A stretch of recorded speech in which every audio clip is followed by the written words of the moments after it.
Sampai satu hari itu Putri pas pertama kali mondok, Putri cerita sama ibu gitu. Putri ngeluh gitu kan, ibu gini-gini ini, ayah ibu gini-gini gini di pondok tuh gini-gini, ngeluh pokoknya. Terus ibu Putri bilang gini, pondok kemarin kemauan siapa, kata ibu Putri. Kemauan Putri. Ya udah, berarti kamu harus tanggung jawab sama kemauan kamu gitu. Di Bengkulu ke Bandung. Soalnya saya tuh suka ini loh, maksudnya amazed lah gitu, terkesan karena kebanyakan orang tuh gitu dari mulut ke mulut lo Alfat tuh gitu. Gitu. Soalnya mikirnya kenapa nggak yang emang yang di Bengkulu nggak ada gitu. Benar-benar karena emang nggak tahu kenapa. Mungkin karena emang tadi kata Ustazah Hidayah Allah, benar-benar pas sudah dikasih tahu Alfat, ya udah masuk Alfat gitu. Iya beneran. Nggak mau nyari-nyari informasi lain lagi. Beneran udah masuk Alfat gitu. Tapi nyesel nggak? Soalnya berat sih menurut Ustazah liatnya gitu. Nggak ada teman sebaya gitu kan kita butuh lah teman sebaya nggak sih? Ada kok teman sebayanya. Ada ya, ada. Siapa? Ini di sini. Oh iya. Lagi hadir.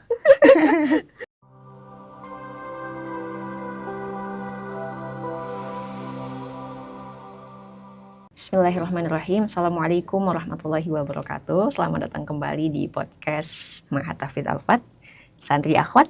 Kali ini kita kedatangan santri yang di angkatannya ini yang paling dewasa. Yang paling dewasa. Kita sambut dulu ya, Kak Putri Grazia. Assalamualaikum Kak Putri. Waalaikumsalam warahmatullahi wabarakatuh. Kaget gak sama pembukaannya? Kaget banget. Tapi sebelumnya gimana nih perasaannya? Ini pertama kali ke Studio Alfat? Deg-degan campur senang karena mencoba hal baru. Ya gimana suasana podcastnya? Dingin. Ini ruangannya dingin, kursinya panas kayaknya. Masya Allah, Kak Putri Grazia. Saya biasanya langganan nanya nama dulu sih. Menurut Kak Putri, nama Kak Putri itu apa sih maknanya? Kenapa sih dikasih nama Putri Grazia? Ada nggak orang tua cerita? Kalau kata ibu sih sebenarnya maknanya simpel sih, nggak macam-macam. Cuman namanya pengen Putri. Terus kalau Grazia itu katanya ibu tuh pernah kayak lihat satu video atau apa gitu yang tentang Olimpiade gitu, katanya orang yang ikut Olimpiade tuh katanya namanya ada Grazianya gitu. Jadi ibu pengen terinspirasi gitu. Masya Allah. Menyangkut nih ke Olimpiade, kan berarti dia ke akademis lah gitu ya. Olimpiade apa itu? Lupa ya? Lupa sih karena pokoknya itu Olimpiade lah gitu. Olimpiade yang zaman dulu banget. Dalam olahraga atau apa nggak tahu juga. Kayaknya lebih ke arah akademik ya. Oke, pas nih. Nah, karena Kak Putri nih teman-teman udah ini ya selesai tamat SMA ya. Tamat SMA dan itu nggak ada riwayat pondok sama sekali. Betul ya. Dari SD, dari TK sampai SMA semua umum. Terus tiba-tiba ada panggilan mondok tuh, gimana sih ceritanya gitu? Dari mana nih datangnya hidayah itu? Mau nyebut wahyu tadi. Sebenarnya dari dulu tuh kalau SMA biasa ya, pasti kalau kita udah mau lulus tuh ditanya kalau udah lulus mau kemana gitu. Yeah. Kalau Putri ditanya tuh dari awal, jujur Putri kalau ditanya pasti jawabannya kuliah. Yeah. Karena basic Putri bukan SMA, SMK. Jadi kalau nggak kerja pasti kuliah. Terus sampai suatu hari di akhir kelas 12 tuh ditanya sama satu guru tahfiz Putri, Putri mau lanjut kemana? Mau kuliah kayaknya Ustadz gitu. Terus kata Ustadznya, mau nyoba nggak pondok dulu gitu. Terus Putri bilang, emang pondoknya di mana? Putri nggak tahu tentang informasi pondok gitu. Ada nih, saya punya rekomendasi, ada punya kenalan di situ, kata Ustadz gitu. Jadi mau ditanya-tanyain dulu nggak? Oh boleh Ustadz, kata Putri gitu. Jadi mulai dari situ Putri mulai cari-cari tahu Alfat gitu. Walaupun dulu tuh sebenarnya di IG Alfat tuh yang akhwatnya tuh belum aktif banget. Jadi Putri tuh nggak tahu kenapa yakin aja itu masuk pondok. Iya, padahal nggak, harusnya ya orang awam mungkin akan mempertanyakan, curiga atau mungkin ini benar gak sih ada akhwatnya itu gimana gitu. Iya. Tapi Putri nggak tuh, yakin aja gitu. Gara-garanya tuh sebelumnya pas Putri udah keterima, udah daftar di Alfat, keterima gitu. Putri tuh saat udah keterima tuh teman-teman Putri lagi mempersiapkan tes kuliah. Padahal di situ tuh Putri masih punya pilihan antara masuk pondok atau tes dulu kuliah. Tapi Putri tetap milih karena Putri disuruh sama ibu suruh sholat istiqoroh gitu. Karena yang Putri tahu dulu kan awam, jadi sholat istiqoroh tuh cuman dapat mimpi gitu doang. Gitu. Tapi ternyata pas di sini tuh dikasih tahu sama ustazahnya bahwa kalau sholat istiqoroh itu bukan cuma mimpi doang, tapi antara mimpi atau bisa dapat dari keyakinan gitu. Pas di situ Putri ingat gitu. Condongnya kemana? Jadi Putri ingat kayak di situ teman-teman Putri kayak berusaha gitu ya, tes gitu mau masuk kuliah. Heboh banget gitu, ribut gitu, pengen tes ke sini. Nah, Putri udah diem karena Putri udah ngerasa, oh Putri udah keterima di Alfat, udah lah gitu. Tenang. Ya udah tenang gitu. Tapi sebelumnya boleh tahu nggak mau ngambil jurusan apa gitu? Karena Putri SMK-nya farmasi, jadi kuliahnya juga mau lanjut farmasi gitu. Gitu. Tapi ketika ditawarin ya kan sama ustadznya itu, ada kebayang nggak sih kayak yang atau yang mindsetnya oh ya udah abis mondok baru kuliah gitu, atau merasa nanti malah tertunda atau segala macam, ada pikiran kayak gitu nggak sih? Nggak ada sama sekali. Jadi udahlah nyobalah mondok. Nyoba mondok itu. Berarti tadi kalau sudah dengar guru tahfidz, berarti di SMK ada program tahfidznya. Kalau boleh tahu berarti di sini udah dapat hafalan berapa? Baru sekitaran 3 juz kemarin. 3 juz. 3 juz. 3 juz tuh luar biasa untuk Putri yang maksudnya umum kan? Iya. Tapi nih seumum-umumnya boleh tahu nggak dari keluarga ada nggak basicnya gitu? Dari mungkin ada diwajibkan setiap maghrib atau apa kayak gitu kan biasanya ada setiap keluarga. Kalau Putri gimana keluarganya? Kalau keluarga Putri emang yang disuruh ngaji gitu. Yang penting kamu ngaji, sholat, tapi yang masih yang dibatas kayak dasarnya aja. Keluarga Putri belum yang sampai yang tahap yang lebih lanjut gitu. Dan Putri emang dari dulu kalau disuruh milih sekolah dari TK sampai SMK tuh Putri baru sadar sekarang kalau TK sampai SMK tuh semuanya swasta. Tanpa sadar itu. Emang Putri milihnya swasta ini. Swasta. Gitu. Ya Allah. Berarti maksudnya tuh baru sekarang kan yang fokus gitu kan, dunia Quran. Ya, kalau ada pelajaran yang umum-umum gitu, gimana sih kayak pindah alam gak sih rasanya? Pindah alam. Gimana rasanya kayak memasuki dunia lain? Awalnya ya gitu karena belum pernah masuk pondok ya, jadi banyak culture shocknya gitu. Baik itu jadwalnya, baik itu sama pertemanannya gitu. Tapi Putri ingat lagi sampai satu hari itu Putri pas pertama kali mondok Putri cerita sama ibu gitu. Putri ngeluh gitu kan, ibu gini ini, ayah ibu gini di pondok tuh gini ngeluh pokoknya. Terus ibu Putri bilang gini, pondok kemarin kemauan siapa, kata ibu Putri. Kemauan Putri. Ya udah berarti kamu harus tanggung jawab sama kemauan kamu gitu. Keren itu. Di situ Putri jadi nggak kayak jadi jangan ngeluh karena emang kemauan Putri gitu. Betul. Ini menarik loh. Maksudnya kan mungkin kebanyakan orang tua nih, misalnya anaknya ngeluh, wah ada nggak bener nih mungkin tempatnya salah tempat nih, coba pindah gitu kan. Padahal mau dimanapun pasti akan ada keluhan. Gitu. Iya kan? Mau dimanapun pasti ada keluhan, dan bukan berarti tempatnya yang gimana-gimana, tapi kan dari kitanya nih gitu, sudah siap belum dengan apa yang akan kita hadapi gitu kan. Kadang orang ada keluhan dikit jadinya nyalahin tempatnya gitu kan, udah mau pindah, itu di mana berjuangnya gitu. Di mana berjuangnya itu luar biasa. Nah, Kak Putri juga masuk ke pondok, ini pertama kali masuk pondok, kenal Alfat, ternyata diarahin ke Alfat Bandung ya, dari Bengkulu ke Bandung. Menarik ya.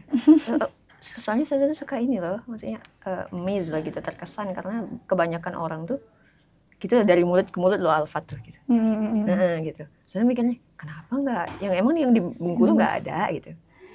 Benar-benar karena emang nggak tahu kenapa. Mungkin karena emang tadi kata Ustazah Hidayah Allah. Benar-benar pas sudah dikasih tahu Alfat, ya udah masuk Alfat gitu. Iya beneran. Nggak mau nyari-nyari informasi lain lagi. Beneran udah masuk Alfat gitu. Masya Allah. Keren ya. Emang orang-orang ini lah, apa ya? Kayaknya emang semua pondok tuh gitu, ada orang-orangnya gitu ya. Dan kita kayak misalnya Ustazah dulu di Maskan gitu ya. saya dulu podcast kan dulu ya, ketika nanya orang-orang kenapa dimasukkan Lufaz gitu, mungkin kan kalau orang awam mikirnya sekarang udah terkenal ada Ustaz Oki, ternyata nggak ada yang karena ada Ustaz Oki, nggak ada gitu, ada alasannya tuh beda gitu, dan memang kok bisa ya kesana gitu jauh gitu, padahal mungkin ada yang di dekat rumahnya atau yang segala macam gitu kan. Luar biasa, dari Bengkulu ke Bandung. Gimana tuh perjalanannya waktu itu? Masya Allah, lumayan jauh sih. Lumayan jauh. Naik apa? Kalau naik bis sebenarnya bisa sampai 2 hari sih, sekitar 2 hari. 2 hari. Ya. 2 hari. 2 hari. Hampir 2 hari. 2 hari. Naik diantar gak waktu itu? Kalau pertama kali ke sini diantar. Cuman kalau setiap perpulangan enggak. Sendiri. Tapi udah pernah sendiri sebelumnya atau baru itu nyoba? Baru nyoba. Keren banget. Banyak pengalaman ya? Banyak banget. Insya Allah. Gitu. Jadi pas kesini diantar, pulang sendiri. Sama sih dulu juga gitu. Waktu pertama kali merantau dianterin, habis itu udah tahu kan jalannya gimana, ya udah bisa sendiri gitu. Insya Allah lah selalu ada dalam penjagaan. Kak Putri ini pertama kali masuk pondok, pengalaman baru gitu ya, culture shock tadi kan, dan punya tantangan tersendiri gitu kalau saya lihat, karena Kak Putri diterima sebagai santri yang usianya lebih dewasa daripada yang lain gitu.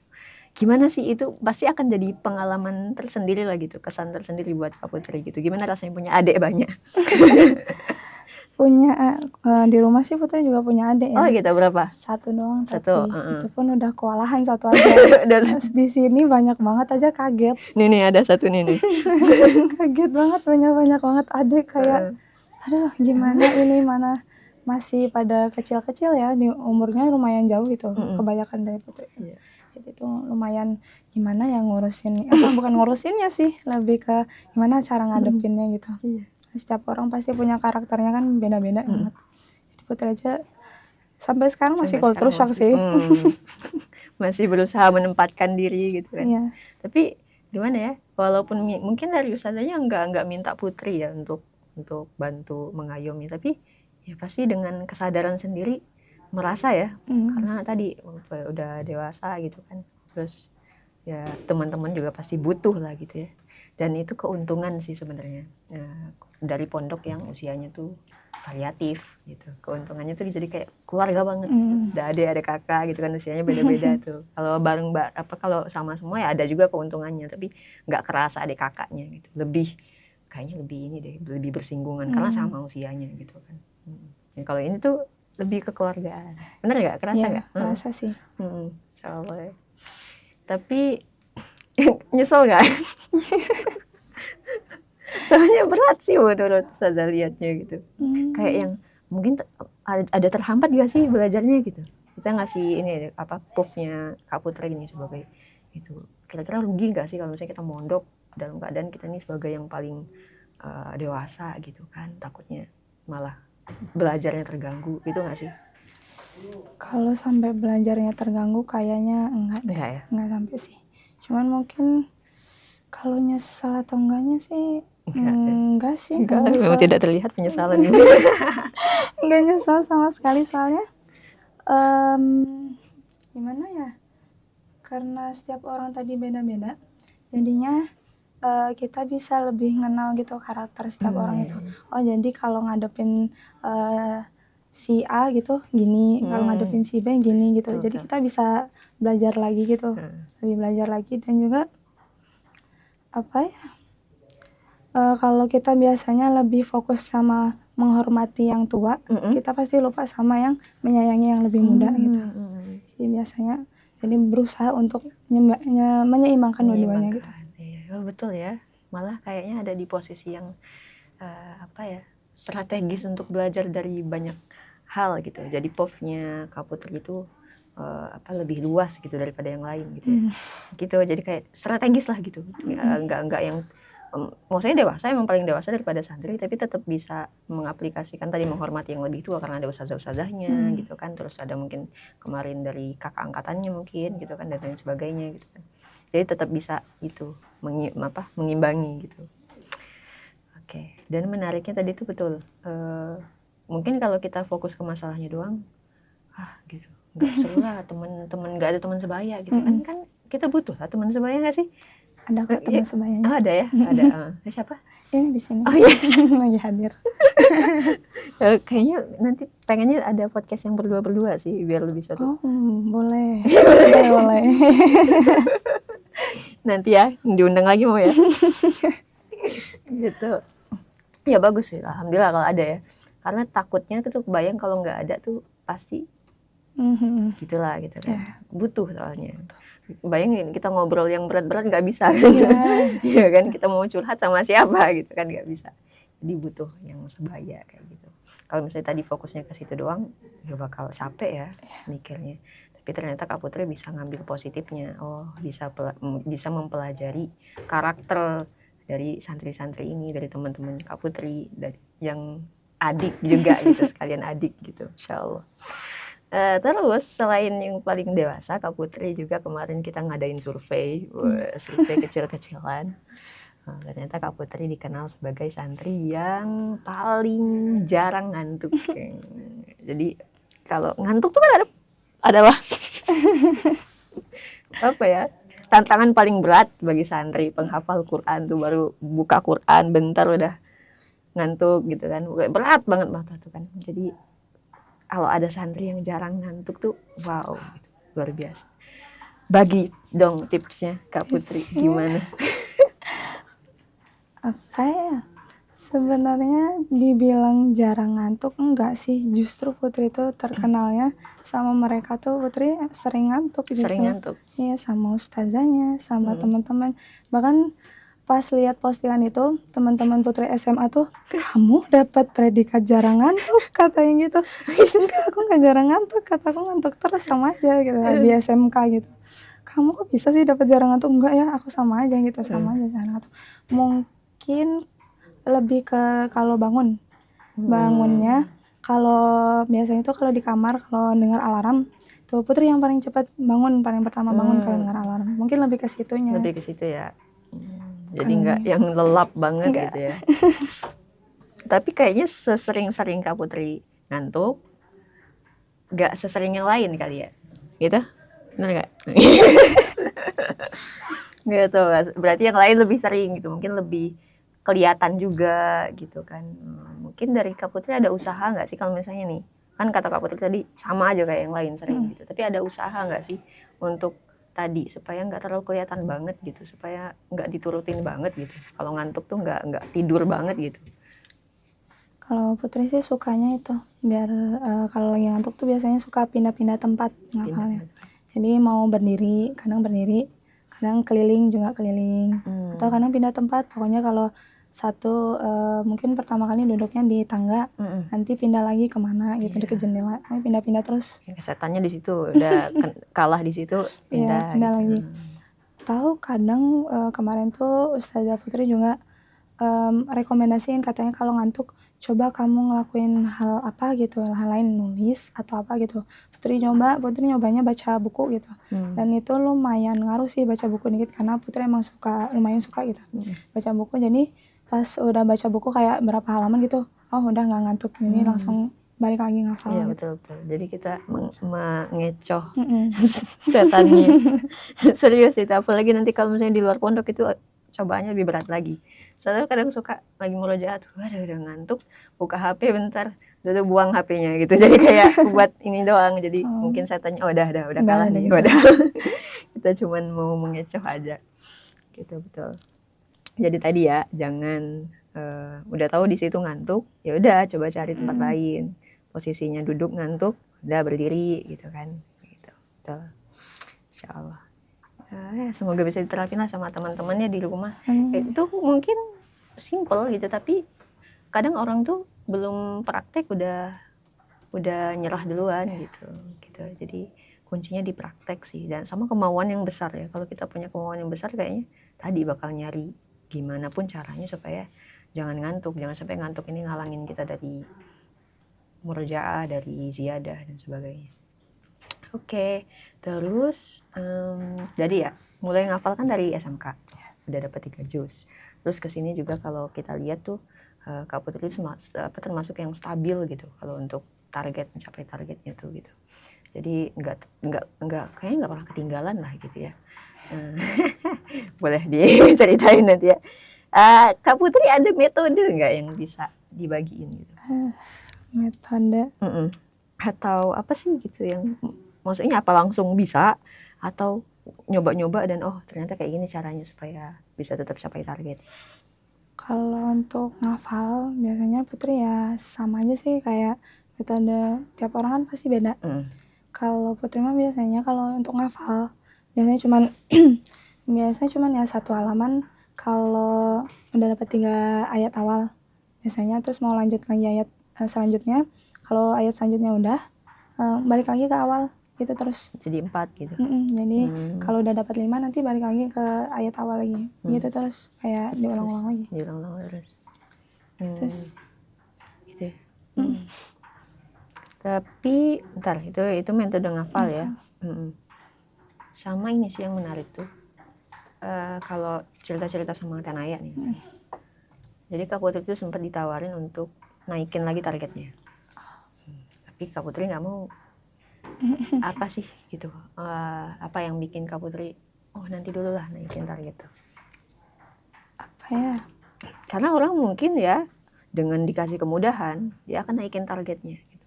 Baru hari itu udah bisa 2 halaman, besoknya udah mau 3 halaman gitulah gitu kan. Kalau dibahasakannya tuh menghafal dengan nafsu lah gitu. Nah, kalau Kak Putri tidak tergiur kah untuk menaikkan biar cepet gitu?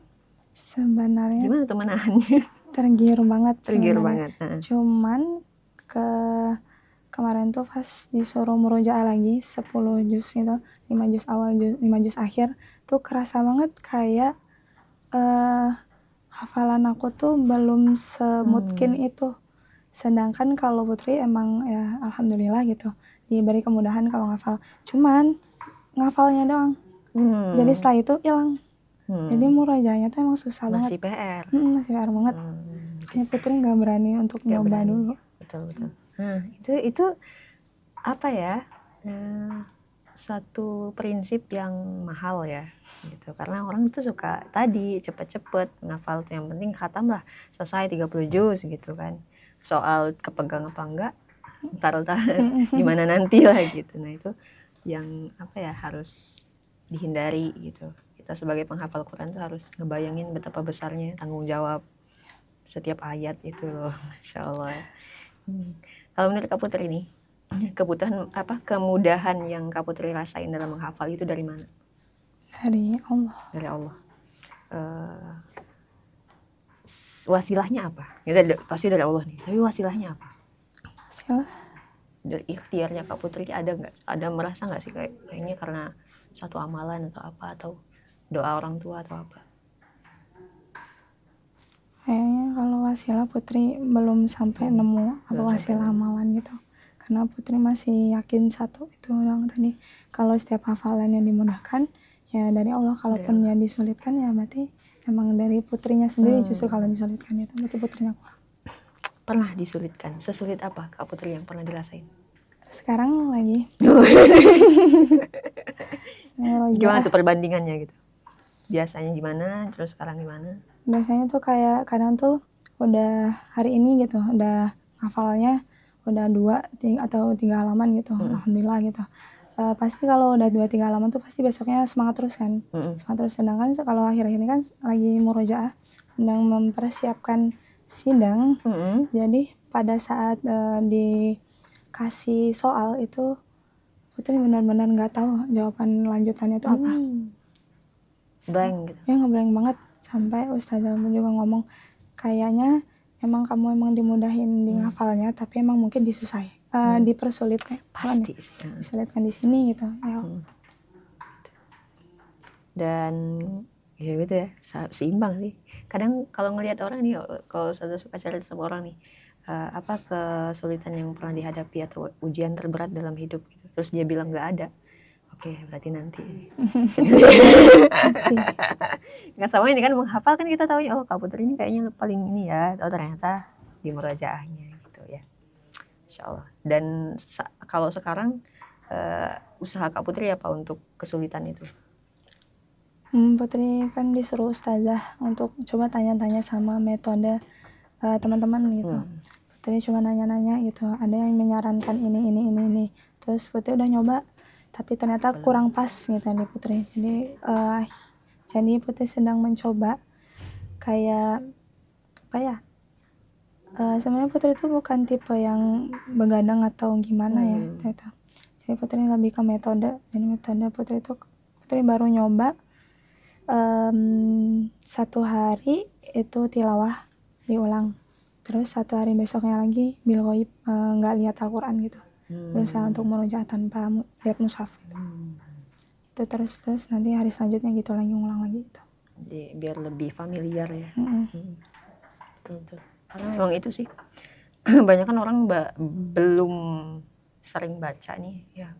Kalau ini ya dari yang awam nih, misalnya orang awam belum sering baca Quran, nggak ada kebiasaan baca Quran, tiba-tiba dengar sebaik-baik kalian adalah yang menghafal Quran dan mengajarkannya gitu, tiba-tiba jadi pengen ngafal Quran, padahal nggak bisa langsung, ada tahapannya. Kamu coba biasain dulu deh gitu, setiap hari minimal one day one juz lah gitu, berapa tahun one day one juz, nanti kalau ngafal gampang sih gitu.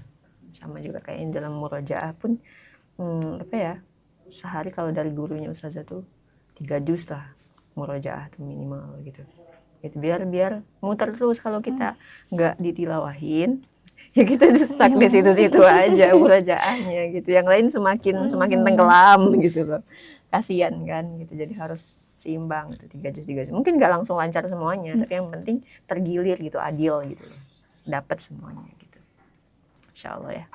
Terakhir nih, pertanyaan terakhir, sepanjang Kak Putri ngafal, ayat apa sih yang paling berkesan buat Kak Putri, yang jadi pegangan gitu?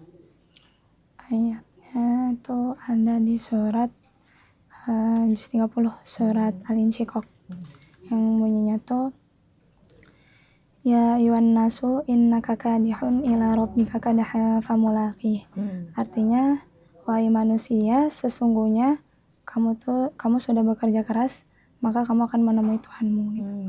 Kenapa sih ayat itu berkesan banget? Karena kayak ada satu kata-kata motivasi yang pernah Putri baca gitu, dan itu lumayan ngena banget. Kata-kata motivasinya, kata-katanya tuh gini, self reward terbaik itu bukan ketika kita mendapatkan suatu barang yang mewah atau punya harta yang banyak atau kita bisa jalan kemanapun, tapi self reward terbaik untuk kita tuh lebih ke kita mendapatkan dan bisa merasakan nikmatnya surganya Allah di akhir kelak. Karena terlalu rendah sih kalau cuman dapat barang mewah, terlalu rendah ya. Surganya Allah, ketemu Allah, itu ketemu sih itu. Insyaallah, semoga ya mata kita yang biasa melihat ayat-ayat Al-Quran gitu ya, mungkin sekarang masih pengennya naik level, mungkin sekarang mata kita masih melihat ayat Quran yang di mushaf gitu. Ya semoga nanti dengan semakin dekat sama Al-Quran tuh, kemanapun kita ngelihat ayat Al-Quran gitu. Dan dengan itu kan mata kita terjaga, sehingga nanti ya semoga gitu Allah kasih kemudahan buat kita tuh, Allah kasih keridhaan supaya kita tuh gak terhalang dari melihat Allah gitu nanti gitu. Karena kan gak mungkin orang-orang biasa aja yang bisa melihat Allah gitu, pasti orang-orang yang menjaga matanya lah gitu, orang-orang yang matanya tuh selalu melihat kebaikan gitu. Ya semoga lah dengan menghafal Quran ini kita nanti bisa berjumpa dengan Allah. Amin. Susah payahnya kita murojaah seumur hidup tuh terbayar gitu ya. Amin Allah. Oke, terima kasih Kak Putri sudah berbagi banyak manfaat, banyak inspirasi, semoga menjadi amal jariah. Amin. Terima kasih juga buat teman-teman yang udah nonton. Jangan lupa like, comment, dan subscribe. Semoga bisa menjadi lebih luas lagi lah gitu manfaatnya gitu, dari Kak Putri, dari Mahat Hafidz Al-Fat, dari Masjid Al-Fat buat umat. Kita akhirnya assalamualaikum warahmatullahi wabarakatuh. Ya,